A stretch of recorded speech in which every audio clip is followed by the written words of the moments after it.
Terpidana kasus pembunuhan Vina satu persatu angkat suara soal kejanggalan penyidikan di tahun 2016 silam. Melalui kuasa hukumnya, Rivaldi alias Ucil mengaku dipaksakan terlibat sebagai salah satu tersangka yang bahkan tidak mengenal pelaku lainnya.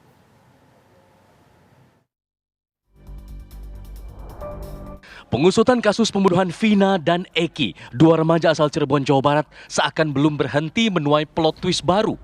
Setelah Saka Tatal dan Sudirman, dua terpidana yang angkat bicara terkait kejanggalan dalam penyidikan 2016 silam, Rivaldi Aditya Wardana alias Ucil, terpidana lainnya, juga ikut bersuara.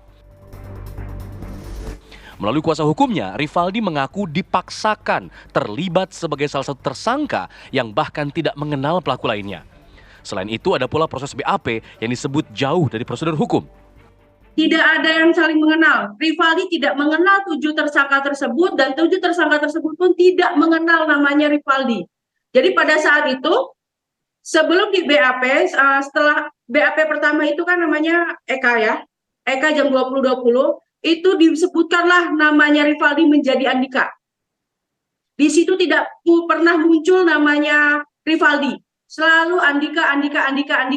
Sampai BAP selesai. Ya. Nah, pada saat udah itu, dakwaan pun menjadi namanya Rivaldi Aditya Wardana alias Andika. Sudah, Mas. Sudah semua kami lakukan sebagai tim pengacara. Kami melakukan sampai kita membawa akte kelahirannya Rivaldi, ya kan? Bahwa Rivaldi itu nama ini dan sampai kita pun membawa teman-temannya. Biasanya kan ada nama Rivaldi tapi di teman-teman namanya berbeda, tapi nama Rivaldi itu di teman-temannya itu hanya terkenal menjadi nama Ucil karena badannya kecil. Nah, jadi makanya Rivaldi alias Ucil, bukan Andika. Sebelum dia dipindahkan ke Polda, kami mendapatkan kabar dari Polsek sama dari media gitu ya, ada gambar ini. Ya. Pada saat gambar ini beredar, kami tahu yang kedua ini ada Rivaldi. Akhirnya kami mencoba lagi menghubungi Polres, ternyata kata Polres sudah dipindahkan ke Polda. Jadi pada saat BAP sama sekali pihak kami ini, pengacara ini tidak sama sekali mendampingi Rivaldi. Rivaldi tidak pernah menandatangani BAP. Nih BAP-nya.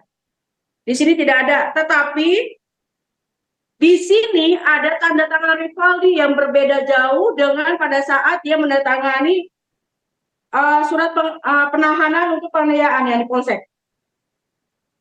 Berbeda jauh tanda tangannya.